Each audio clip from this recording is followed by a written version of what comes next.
Nako, heto na po mga kaubayan, karma na. Disbar ka ngayon, iyak na si Luestro. Bilis ng karma, lisensya, binawi ng korte, nasampulan na. Aba, nagtatanong po mga kaubayan, BP Sara Guanzon, Romesbak na. Ayan mga karabin natin, patungkol po riyan ang ating alamin at bibigyan ng reaksyon sa video ito. Pero bago po natin simulan yan, palike naman po ng video ito, malaking tulong po yan. Maraming salamat po at eto nga. Bago po natin i-play ang video yan mga kabayan, ito pasadahan po muna natin itong mga nagte-trending na balita dito po sa social media.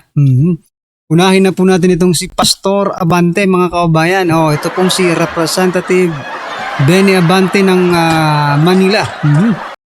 Sabi niya po kasi dito mga kabayan, dito po sa balita, Benny Abante ipinagdadasal na sana daw ay makita ng kapwa kongresista ang ebidensya laban kay BP Sara. Tingnan nyo yan mga karabin natin mismo yung mga sarili nila, doubtful po sila na yung mga ibang kasamahan nila dyan sa House of Representatives ay maniniwala sa mga kasinungalingan na mga pinaggagawa nila ngayon, di ba? Kaya tayo po dito, kaya tiwalang-tiwala po tayo na maaaring hindi po magtagumpay itong impeachment na ito sapagkat kahit po sila sa kanilang mga sarili mga kaubayan ay nagdududa sila kung yung mga kasamahan ba nila ay pipirma dyan sa kanilang impeachment, kasi hindi pa po nagkakabotohan pinag-uusapan pa lang nila, wala pa pong boto na magpapatuloy itong impeachment papunta po sa Senado mga kaubayan. So ito pong naging komento ng ating mga kaubayan patungkol po dito sa pahayag ni Benny Abante na sana raw mga kaubayan ay ipagdasal. Na sana makita, nagdadasal si Benny Abante mga karabin natin na sana ay makita ng kanyang mga kasamang kongresista ang ebidensya laban kay BP Sara. So ito po mga karabin natin ang naging komento ng ating mga kaubayan. Sabi po ni John Villanueva, kaya ano pa ebidensya ilatag ninyo kontra BP Sara, desidido kami, siya pa rin ang iboboto namin sa 2028, solid for President Sara Duterte. Ayan. So sabi naman po dito ni Betty Mag-abo, ayan, abuse of power, oo nga dapat ang complainant ang haharap at magdala ng ebidensya, hindi magsumpina ng ibang ahensya para magpresenta ng ebidensya. Correct. Diba? Demonjo ka Abante, sabi po ni Rolando Villamino. Ayan mga kabayan.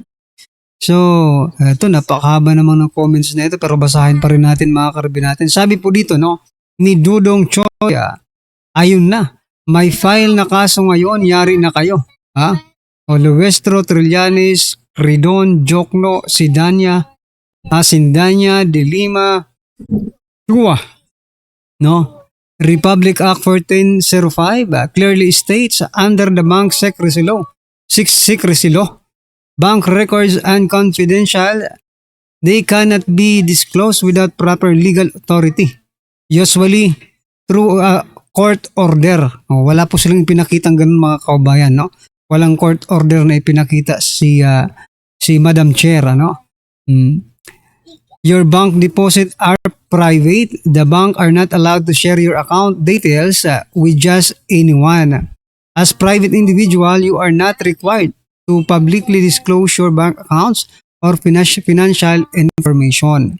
However, this privacy is not absolute. Bank information may be disclosed in certain cases such as with your written consent, with a valid court order, during government investigation involving serious crimes, when requested by Anti-Money Laundering Council under anti-money laundering laws, in tax-related cases handled by the Bureau of Internal Revenue following proper legal process. In short, your bank account is protected by law, but it can still be accessed if there is a legal and valid reason. Ayan mga kabayan.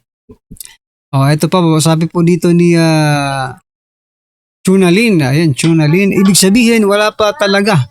Kasi hinahanap pa. Ayan mga kababayan. Ano po ang inyong opinion dyan? Just comment down below. At eto, pasadahan din po natin itong balitang ito bago po natin i-play yung video mga kababayan. Eto naman po etong si Colmenares mga kababayan. Pumiyok. Pumiyok sa pagbati ni BP Sara sa tagumpay ng militar. Kinundina ni Colmenares mga kababayan. No? Kinundina ni Nery Colmenares ang pagpuri ni BP Sara sa Philippine Army.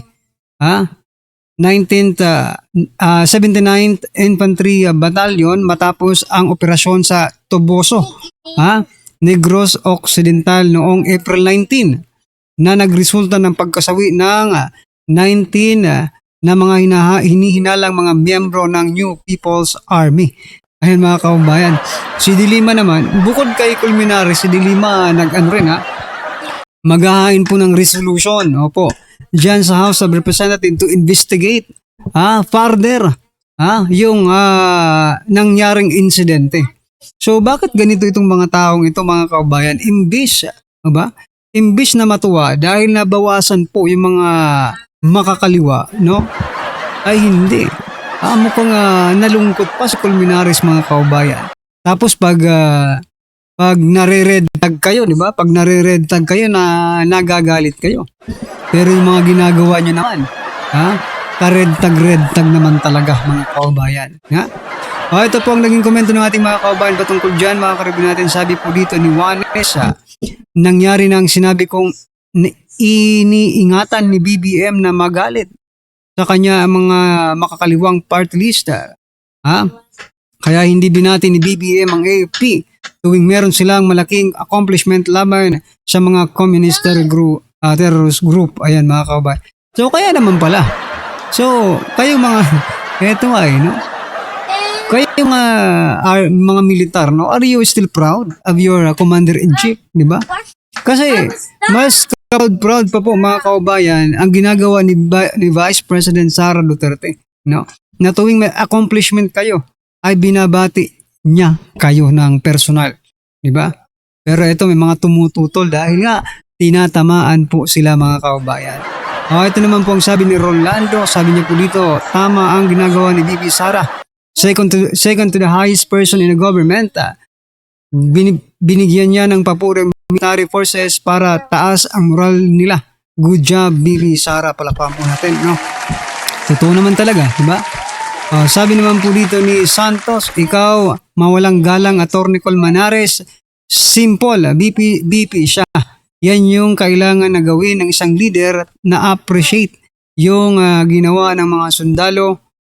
That is a great leader. Ibig sabihin lang nito, yung hindi mga bumabati sa ginawa ng ating ng Philippine Army mga kababayan, ay sila po ay kalaban din siguro ng gobyerno, di ba? So yun lang po ang analysis natin diyan. Kung hindi ka bumabati or hindi ka masaya sa ginawa ng Army, ng Philippine Army, no? Especially itong 79th Infantry Battalion, dyan po sa Negros Occidental, kung hindi ka po masaya mga kababayan, malamang kaisa ka po doon sa kanilang mga kinakalaban. Di ba? So ayan mga kababayan, ano po ang inyong opinion dyan? Just comment down below at eto na, pasadahan na po natin yung video. Pasok ka.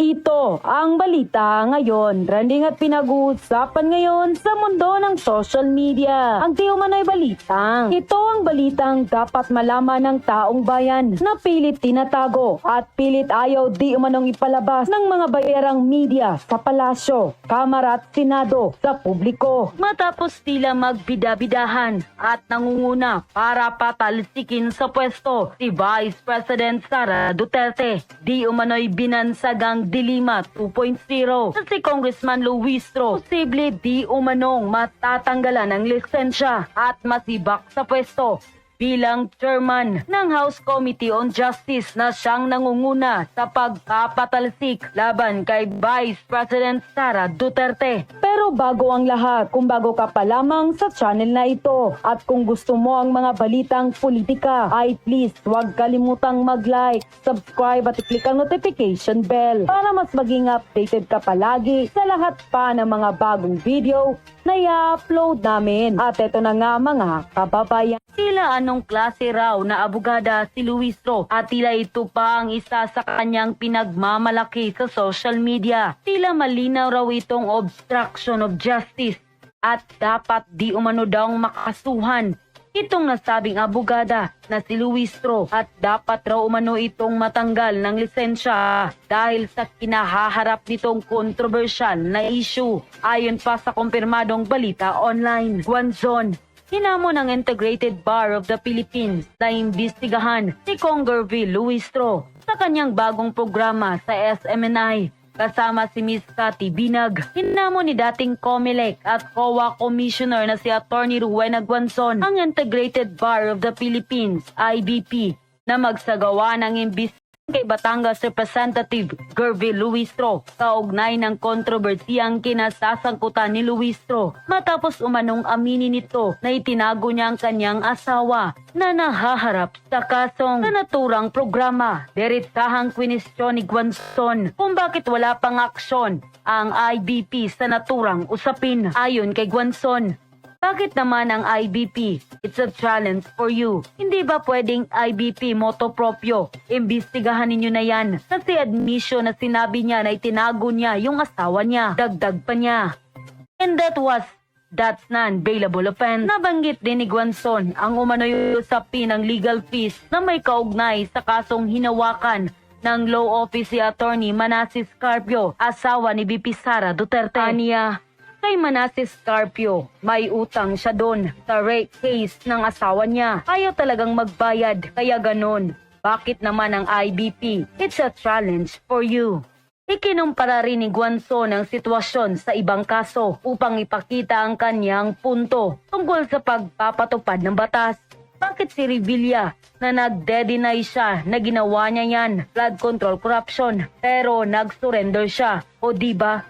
Bakit si Ruben Padilla ilang taon sa kulungan? Bakit yung asawa ni Luistro kakaiba? Ayaw talaga kahit na yun ang batas na kulong na muna bago ka mag-motion for bail. Ang mga pahayag ni Guanzon ay lumabas sa gitna ng umiinit na diskurso sa politika at batas, lalo na si Representative Luistro, ang kasalukuyang chairperson ng House Committee on Justice na humahawak sa mga pagdinig sa ugnay ng impeachment complaint laban kay Vice President Sara Duterte. Huli ang kasinungalingan ng mag-among impaktita. Huli Oo. Di ba? Aba, ito lang nga, kababayan, Huling-huli sa kasinungalingan ang palasyo na nararapat lamang na hindi paniwalaan. Well, ito, puro kasinungalingan, Claire Castro, di ba? So, Saldico, hindi daw na-aresto. Pero, pilit pa rin ipinagtatanggol ng aso yung kanyang amo. Di ba? At ayon sa migration expert ng Czech Republic at ng Prague, mahihirapan daw sila na iuwi si Saldico. Aray ko. Double trouble po ang sinapit na mag-amo. Balikan natin ang kasinungalingan ng Impacta. Ito, VP Sara, relax ka lang dyan. Kasi hindi naman kami naniniwala doon sa mga kagaguhan na pinaggagawa at pinagsasabi nila. So relax ka lang dyan, Kung gusto mo, magbakasyon ka muna. Kayo na bahala dito, Okay. So now, balikan natin ang kasinungalingan ng lintian na si Claire Castro. Okay to? Okay. Follow-up na po. May confirmation po ba tayo na may head notice ng term? Ayan Ito ang sabi na pala siya. Ang Pangulo po ay nagsalita na. Secretary Vida ay nagsalita na rin. So bakit po ba natin paniniwalaan ang fake Stedler? Sabi na, Eto, may resibo dito. Resibo sa kasinungalingan ni Claire Castro. Okay? So ito, very confident pa siya. Very confident pa siya na nagsalita na ang Pangulo. Oo. Oo. So, ibig sabihin, kapag nagsalita na ang Pangulo, maniniwala na tayo. Tanginan nyo. Ipinipilit po ni Claire Castro na maniwala tayo sa Pangulo na kanyang amo na napakasinungaling. Oh. Paano ka namin papaniwalaan kung ang puro sinasabi mo ay puro kasinungalingan? Tayo na, wala pa nga natupad sa sinabi niya nung nakaraang halalan eh. Tapos ngayon gusto mo kami paniwalain na nagsalita na ang Pangulo. Ano ngayon? Ano ngayon kung nagsalita na yan? Kung nagsalita ba yan? Nagtanong, katotohanan ba pinagsasabi niyan? Ito ang problema, Claire Castro. DOJ kinumpirma na hindi na-arresto si Saldico taliwa sa anunsyo ni PBBM. So, nasaan na ngayon? So, dito mo makikita mga kababayan na sila mismo, no? Sila mismo nag-aaway-away sa impormasyon mga kababayan natin, no? Kasi sinasabi nitong isa, tama, yun naman yung presidente eh. Diba? Tama yung presidente, pero itong isa, sinasabi, sinungaling yung presidente. Yang pong balitang yan, ito pong balitang ito mga kababayan ay nagkukumpirma lang na ang presidente po ay nagsisinungaling. No? Tapos pagdating po naman dito kay Yusek Claire Castro mga kababayan, no? Pilit niyang pinagtatakpan yung katotohanan na ang presidente po ay nagpakalat ng maling impormasyon. Diba?